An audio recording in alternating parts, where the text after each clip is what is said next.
Terima kasih Bapa, segala pujian, hormat, kemuliaan hanya bagi Engkau. Terima kasih buat hari ini kami boleh beribadah semua karena anugerah Tuhan.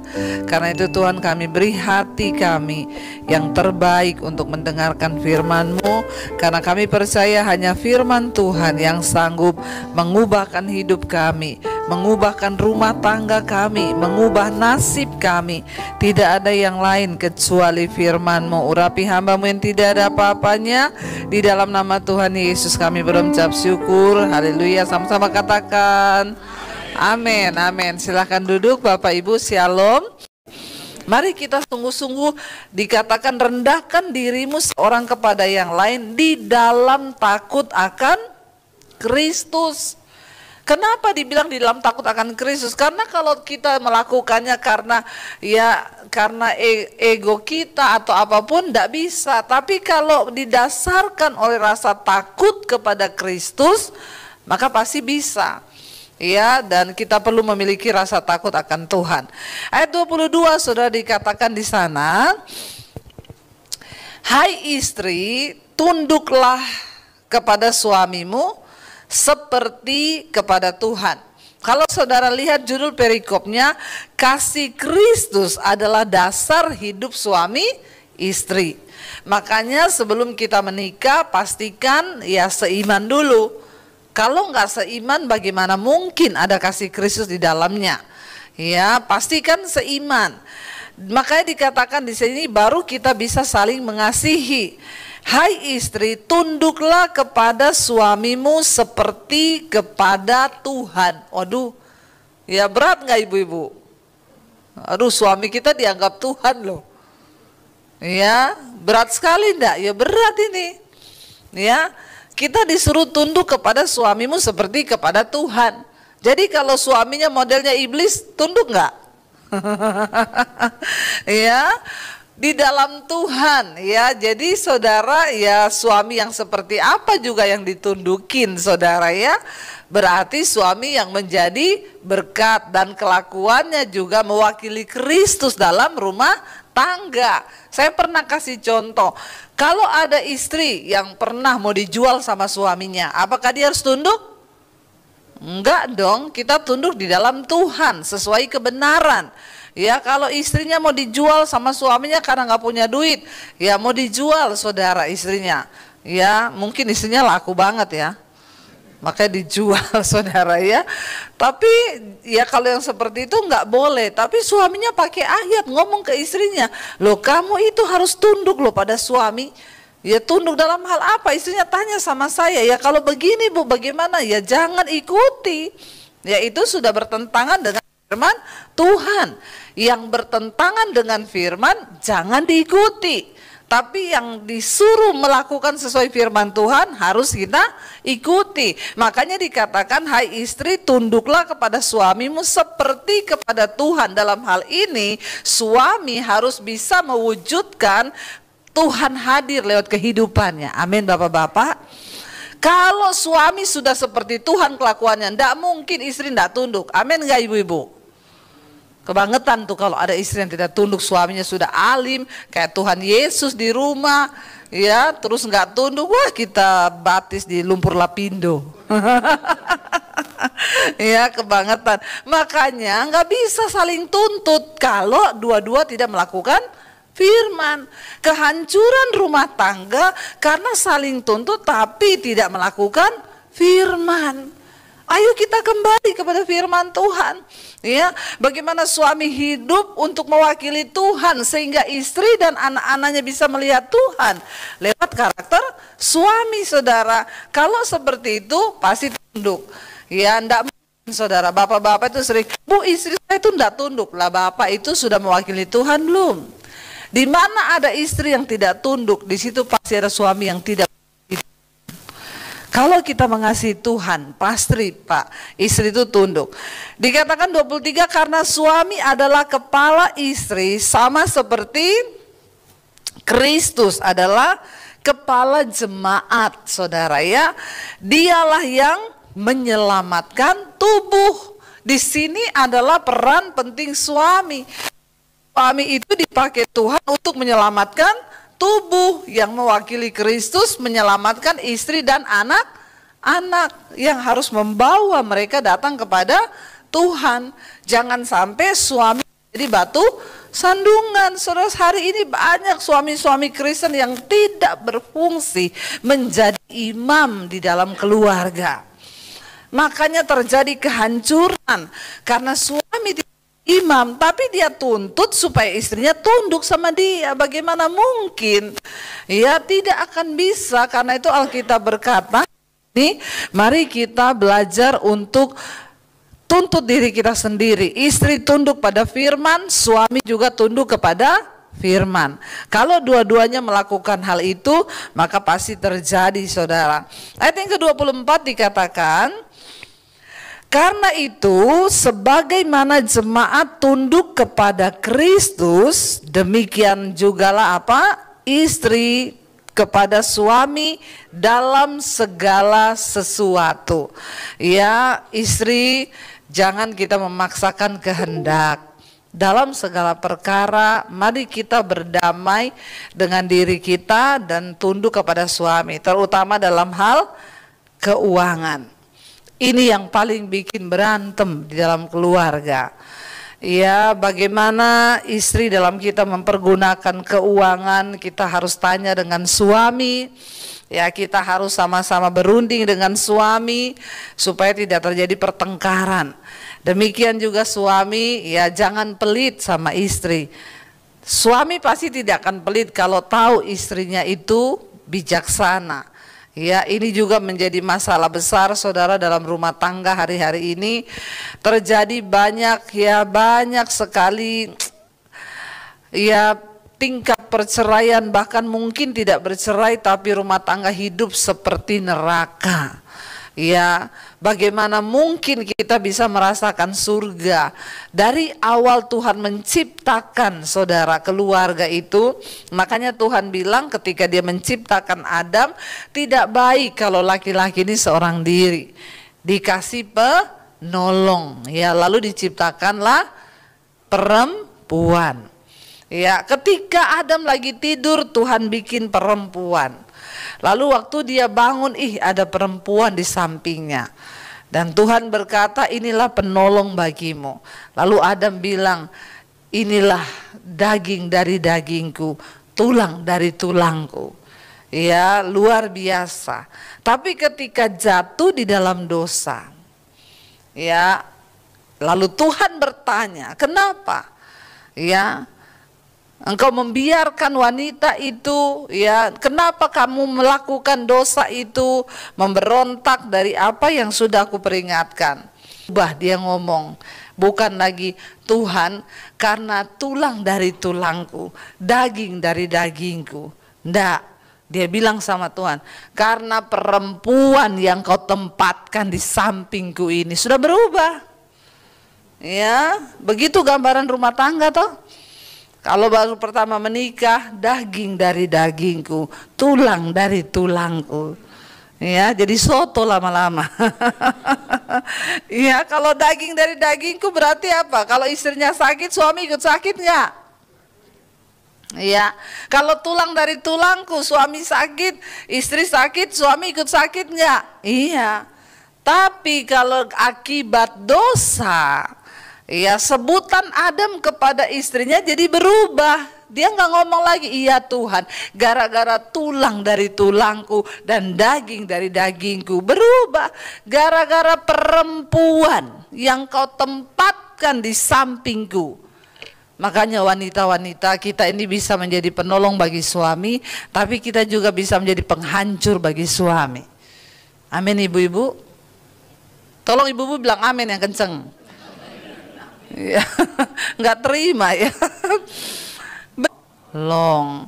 Diciptakan sebagai penolong. Alkitab berkata, hai suami-suami, hai istri-istri, jika ada di antara suamimu yang belum bertobat dan tidak tunduk kepada firman, menangkanlah dia tanpa perkataan, hanya dengan perbuatan. Tapi susah nggak perempuan disuruh nggak berkata-kata? Tapi ternyata ini rahasia besar, ibu-ibu. Ya, supaya suami bertobat, ndak usah terlalu banyak. Amin. Ndak ada yang amin. Amin ibu-ibu. Ya, kunci pertobatan suami ternyata cuma satu, di mulutnya ibu. Ya, saya ingat kesaksian seorang ya ibu, ya waktu saya pelayanan seminar di Tentena, saudara di Poso, dia datang, dia cerita, Bu Debbie saya mau bersaksi Bu, suami saya akhirnya bertobat, suami saya ini peminum, penjudi, perokok, pemabuk. Waduh, saya bilang komplit ya, benar-benar spesial komplit nih suamimu ya. Iya, semua dosa ada Bu. Saya itu sampai mau bercerai, mau tinggalin dia. Berapa kali sudah saya tinggalkan, tapi ya balik lagi Bu. Tapi saya sudah nggak kuat Bu, sampai terakhir udah mau bercerai. Lalu saya dengerin khotbah ibu, saya ngikuti mesbah doa, saya ngikuti. Saya tuh tertarik dengan satu firman bahwa menangkanlah suamimu tanpa perkataan. Saya baca ulang-ulang firman itu. Saya bilang, Tuhan, ini bener nggak sih? Masa iya tanpa perkataan suamiku bisa dimenangkan? Ya, masa iya? Tapi aku mau buktikan nih ayat. Oke, kalau begitu bisa memenangkan suami tanpa perkataan, ya oke, saya akan buktikan. Jadi dia ceritakan dulu kalau beresin meja suaminya habis makan, habis merokok, itu sambil mulutnya bersih-bersih. Ya ibu-ibu tuh begitu, tangannya bersih, mulut juga bersih kan. Makan, ya iya nggak ibu-ibu? Nah ngaku toh, biar enteng gitu ya.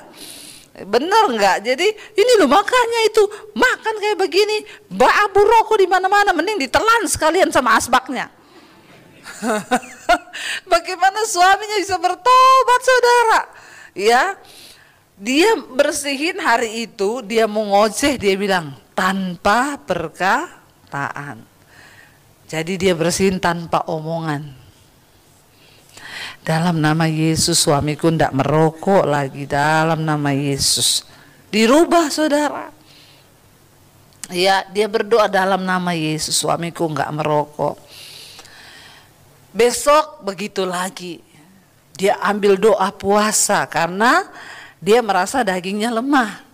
Ya, roh memang penurut tapi daging lemah. Makanya kita perlu puasa supaya bergumulnya bisa kuat saudara di dalam roh. Lemahkan daging supaya rohmu kuat. Kalau puasa itu kan nggak ada tenaga toh. Ya, mau marah-marah juga males toh. Karena lapar, ya. Jadi dia puasa, dia berdoa, besok dia lakukan lagi. Ya, dia lakukan tanpa perkataan. Suaminya mau pulang tengah malam, dia mau marah, dia ingat tanpa perkataan. Diam aja, makanya suami-suami kalau istrimu sudah diam itu bahaya. Bahaya saudara ya. Ditanya, kenapa kamu mah? Enggak, bahaya tuh. Mungkin dia sedang ngadu sama Tuhan. Kalau kau enggak bertobat, hati-hati bener. Ya. Apalagi kalau dia tanya, mah kok kamu hari-hari ini diam kenapa? Tanya aja sendiri sama dirimu, wah itu bahaya lagi. Ya. Bisa bikin kopi pakai sianida. Tapi ini istrinya karena bertobat, diem. Suaminya mau pulang malam dia nggak gubris, suaminya mau gini dia nggak gubris. Satu saat dia kaget karena tengah malam suaminya kerasukan.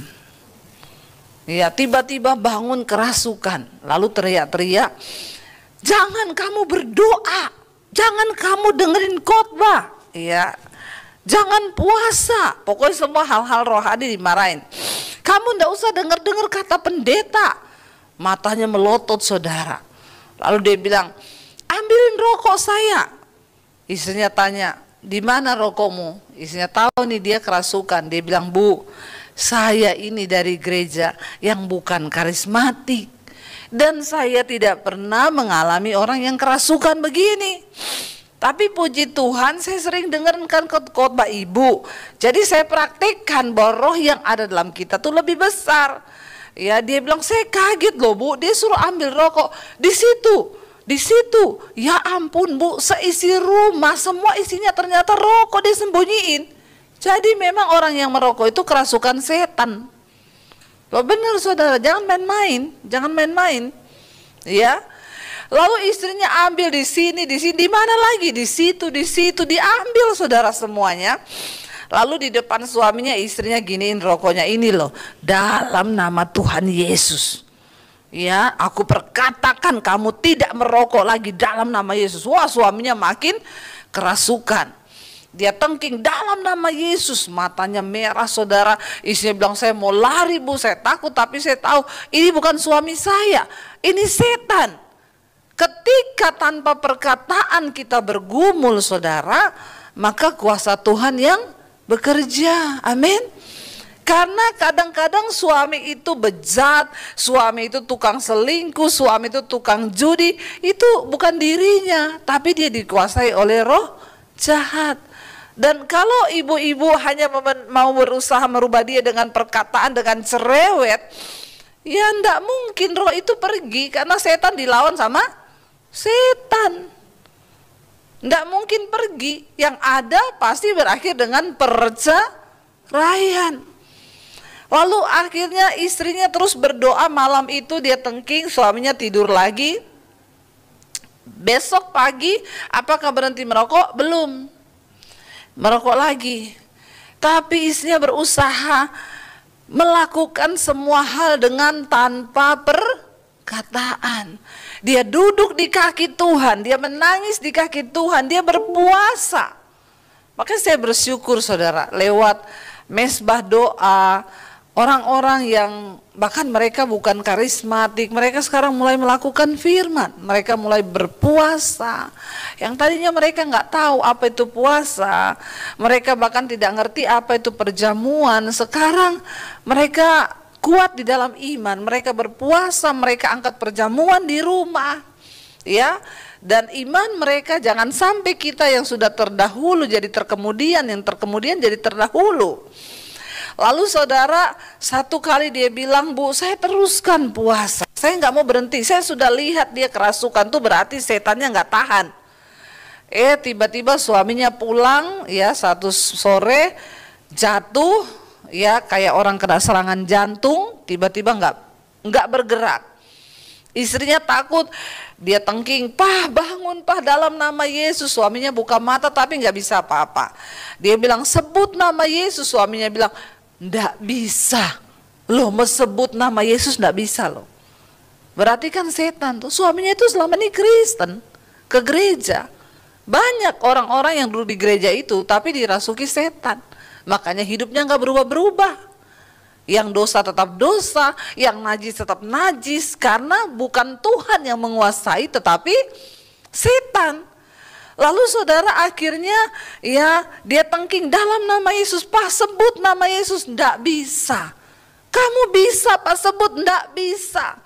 Akhirnya istrinya berdoa, dalam nama Yesus segala roh-roh kuasa kegelapan, dalam nama Yesus suamiku, karena dia takut suaminya mau mati. Tiba-tiba suaminya itu teriak, dalam nama Yesus, dalam nama Yesus.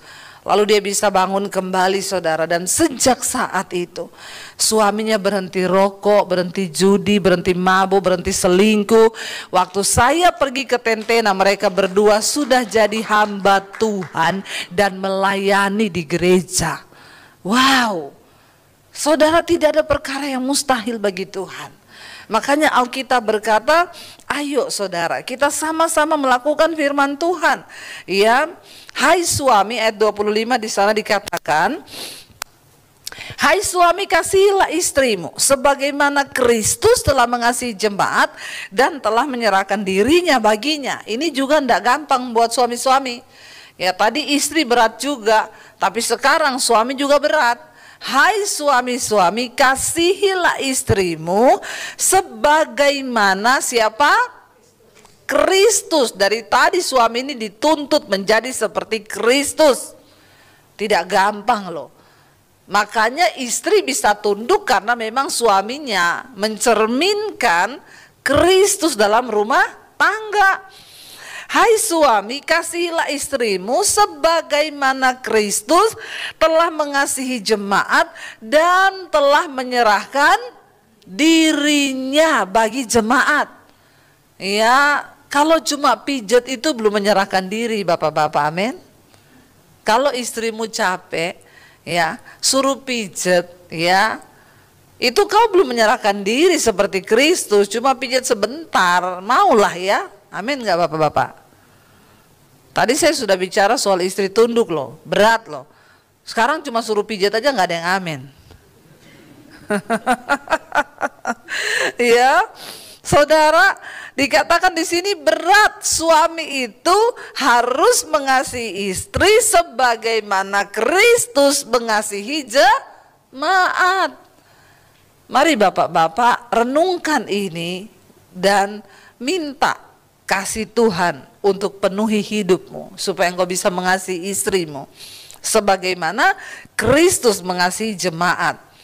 Untuk apa? Ayat 26 dikatakan untuk menguduskannya sesudah ia menyucikannya dengan memandikannya dengan air dan firman.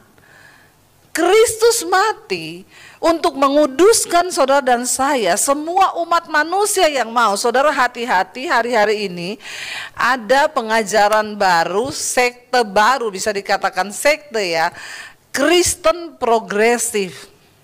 Ya, ini lagi heboh dan viral. Nggak apa-apa lah saya sampaikan di sini supaya saudara itu nggak bingung. Banyak yang datang dan bertanya kepada saya, Kristen progresif. Progresif itu apa? Suatu perubahan yang menuju kepada sesuatu yang dianggap lebih baik dan disesuaikan dengan kebutuhan masyarakat, kebutuhan kebudayaan ya yang ada pada saat itu. Kayaknya orang-orang ini menganggap Injil yang dibawa oleh Kristus itu sudah nggak relevan, jadi harus dirubah mengikuti kebutuhan masyarakat, ya. Karena masyarakat sekarang udah nggak mau dikekang, homo nggak boleh, ya.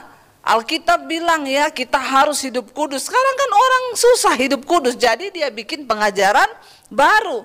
Tapi Rasul Paulus berkata, siapapun juga yang membawa Injil atau pengajaran baru yang bertentangan dengan ajaran Kristus, entah itu malaikat atau siapapun dia atau salah satu dari kami rasul-rasul, Rasul Paulus bilang, maka terkutuklah dia. Terkutuk loh dia, kata Rasul Paulus.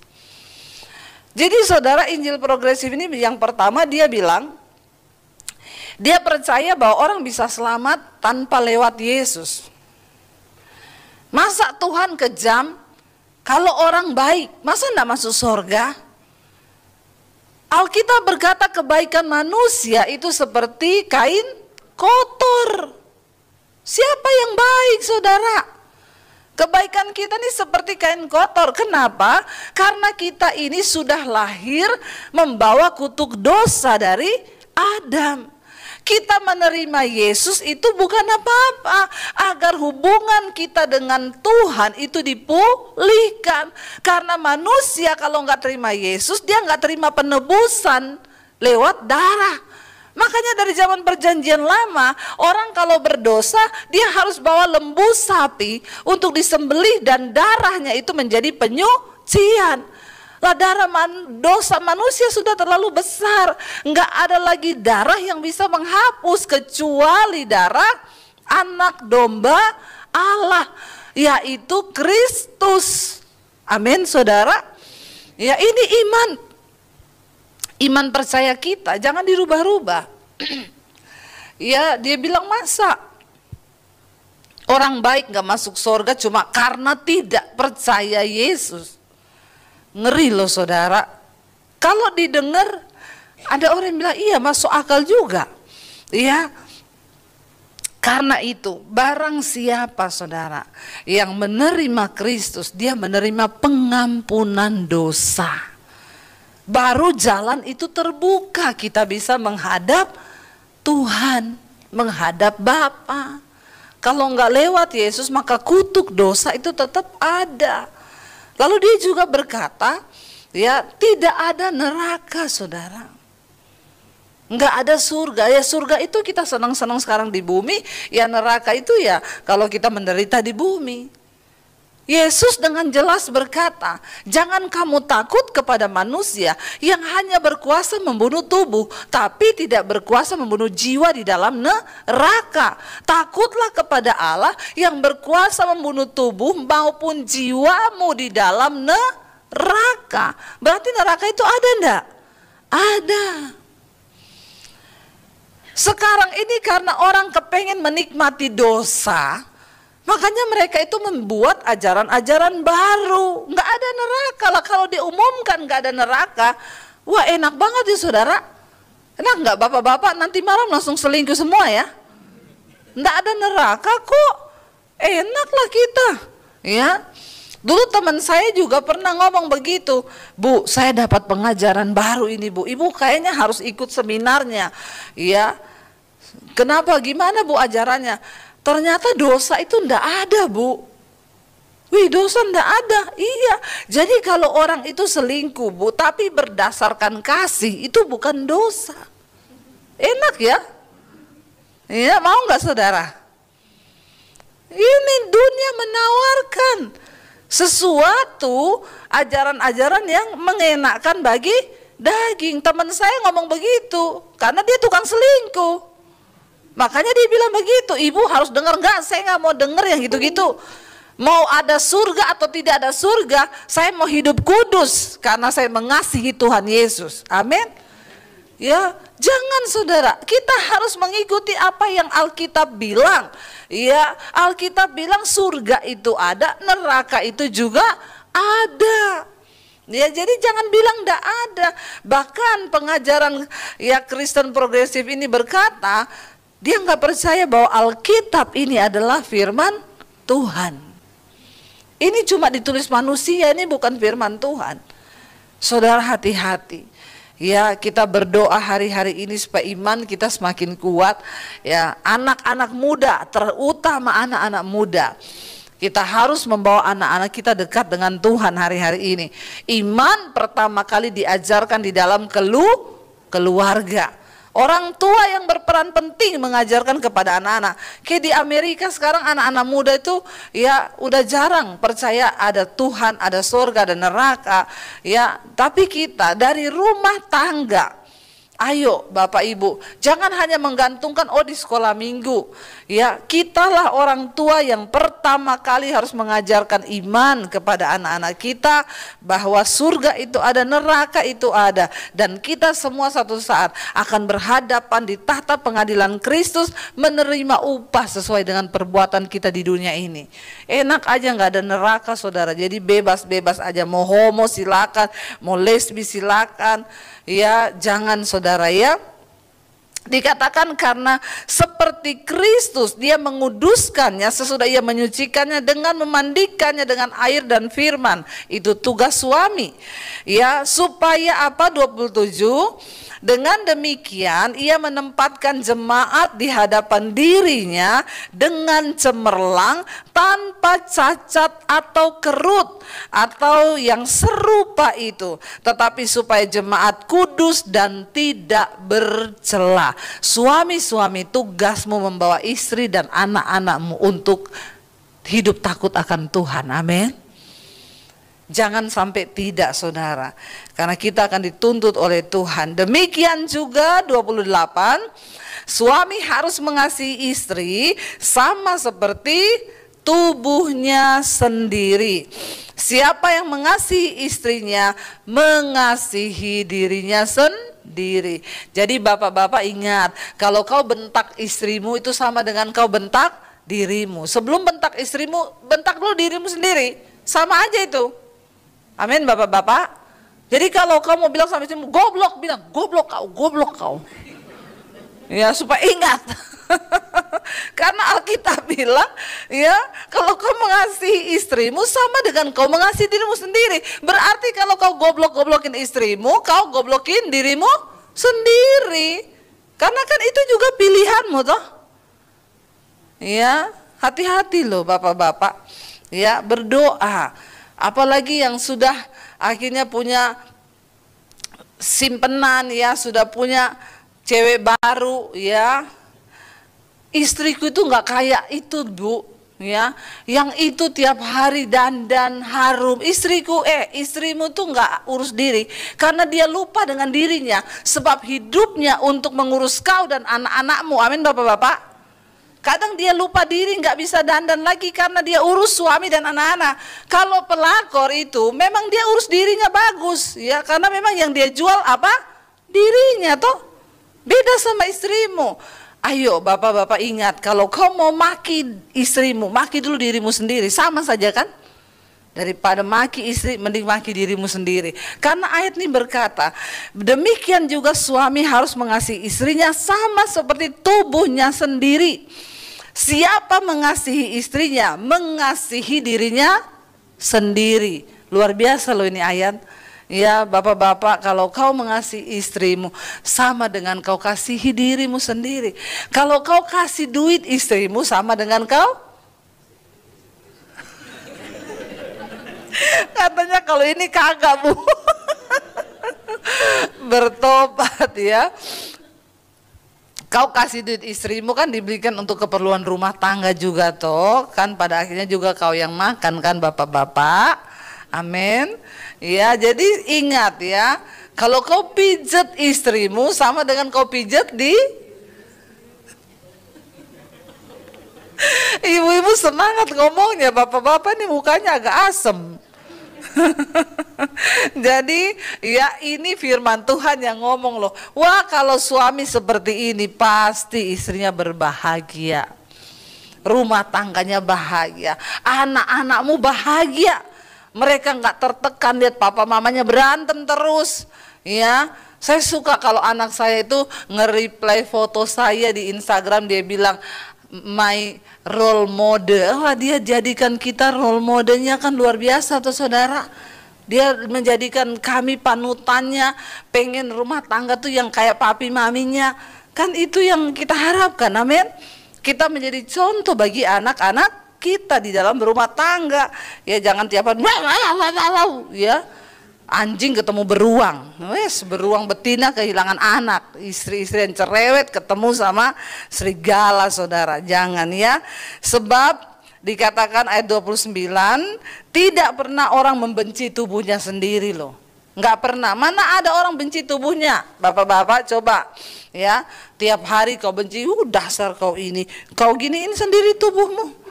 Ya, Alkitab bilang nggak ada orang membenci tubuhnya sendiri. Memang bodoh kau itu, memang malas, memang mata duitan. Jadi kalau kau gituin istrimu, kau sama dengan begitukan dirimu sendiri loh. Alkitab bilang suami istri itu satu. Tidak ada orang membenci tubuhnya sendiri, tetapi apa?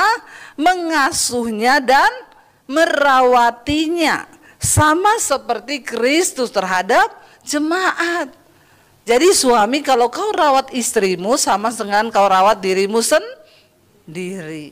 Ya, ayat 30, karena kita adalah anggota tubuhnya, sebab itu laki-laki akan meninggalkan ayahnya dan ibunya dan bersatu dengan istrinya, sehingga keduanya itu menjadi satu daging. 32, rahasia ini besar, tetapi yang aku maksudkan ialah hubungan Kristus dan jemaat.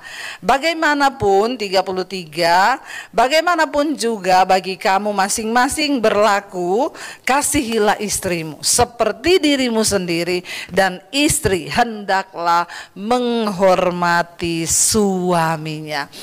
Kalau ini terjadi dalam rumah tangga kita, saya percaya rumah tangga kita diberkati Tuhan. Bapak-bapak, kau yang mengasihi istri, ya saya melihat laki-laki yang mengasihi istri itu hidupnya diberkati Tuhan. Ya, bapak-bapak yang tidak pelit sama istri itu pekerjaannya diberkati Tuhan. Amin bapak-bapak. Ya. Amin ya. Percayalah, engkau tidak akan pernah berkekurangan. Kalau suami itu mengasihi istri, usahanya diberkati, ya kesehatannya diberkati. Tapi kalau macam-macam, ya sudah kebalikannya ya. Saya tidak menakut-nakuti, karena ini ayat firman Tuhan yang ngomong. Kalau kau mengasihi istrimu, kau mengasihi dirimu sendiri. Jadi kita berdoa saudara, biarlah hidup kita senantiasa ada di dalam perkenanan Tuhan. Saya undang para imam musik maju ke depan.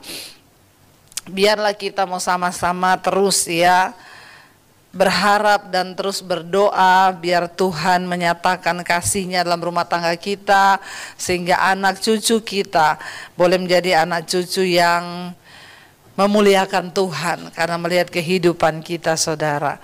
Ya, kita juga nanti akan masuk dalam perjamuan kudus yang akan dipimpin oleh Bapak Gembala, dan kita akan persiapkan hidup kita, hati kita untuk kita boleh sungguh-sungguh diperbaharui.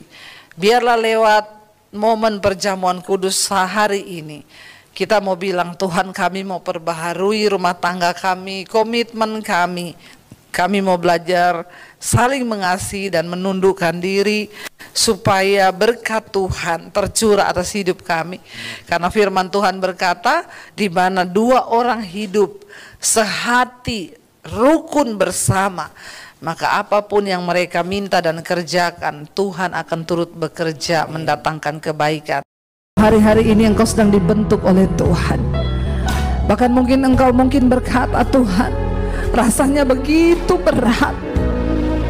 Tapi untuk menjadi sesuatu yang berharga itu tidak ada cara lain Bapak Ibu.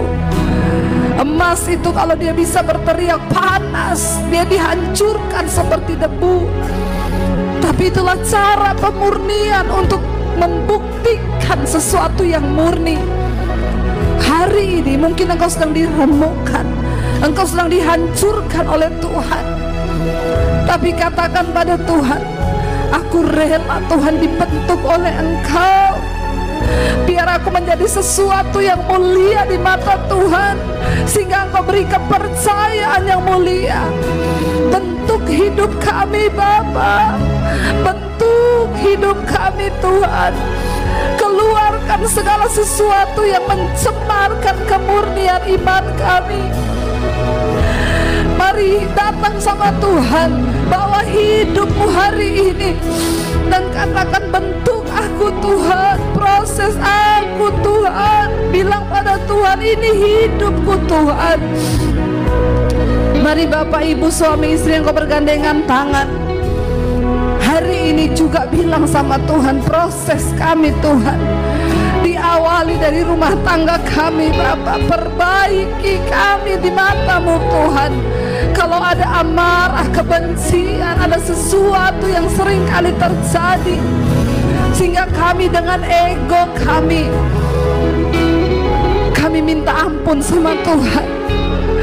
Kami mau menjalani setiap proses yang Kau izinkan terjadi dengan hati yang sungguh-sungguh bersatu dalam kasih-Mu Bapa. Kami mau tinggalkan segala dosa-dosa yang dapat mencemarkan kemurnian iman kami. Ampuni kami Tuhan, bawa rumah tangga kami semakin berkenan di mata Tuhan, agar anak cucu kami boleh melihat teladan iman, kemurnian itu dari hidup kami. Datang pada Tuhan hari ini saudara, dia meremukkan, dia mengasihi engkau karena dia ingin sesuatu yang berharga keluar dari diri. Nilainya lebih berharga dari emas yang fana. Katakan di hadapan Tuhan sekali lagi, angkat hatimu pada Tuhan, serahkan hidupmu kepada Tuhan malam ini. Ini adalah titik balik. Bilang, Tuhan, biar malam ini menjadi titik balik hidupku kepada Tuhan. Kami datang Tuhan, memberi hidup kami kepadamu Bapa. Lidah kami hanya memuji, Yesus.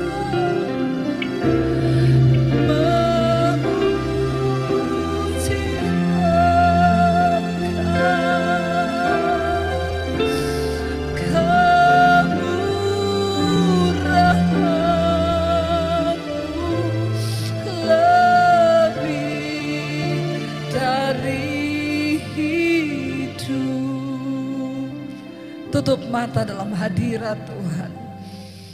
Bapa, lihat setiap hati kami malam ini. Kami datang Tuhan. Tuhan yang tahu hidupmu masing-masing saudara. Dan malam ini dia cuma mau Engkau beri hidupmu yang sungguh-sungguh bagi dia. Tidak peduli dosa apapun yang sedang hari ini Engkau lakukan. Tuhan tidak pernah melihat masa lalu, tapi dia tunggu Engkau yang sekarang untuk menyerahkan hidupmu kepada Tuhan.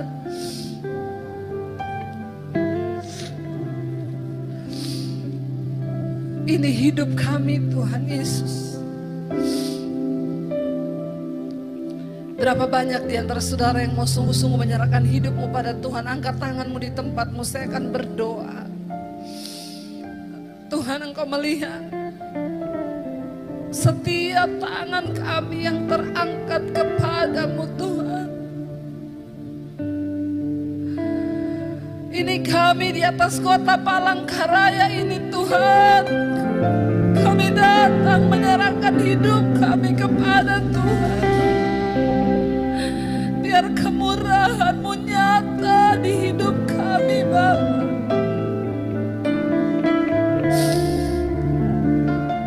Ya Yesus,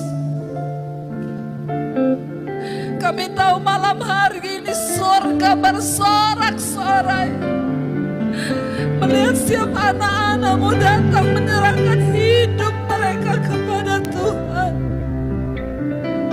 Jesus, sebab tidak ada persembahan yang menyenangkan hati Tuhan selain persembahan hidup yang kudus dan yang berkenan kepada Allah. Apapun keadaan kami malam ini, kami mau berkata sekali Yesus, kami mau tetap pilih Yesus saja dalam hidup kami. Tuhan, apapun yang sedang mereka alami dalam hidup mereka malam ini, hamba percaya Engkau yang Maha Tahu. Yang terikat dengan dosa sudah dilepaskan dalam nama Tuhan Yesus. Yang sakit malam ini Tuhan sembuhkan dalam nama Yesus. Yang mengalami pergumulan yang berat malam ini Tuhan lepaskan dalam nama Yesus.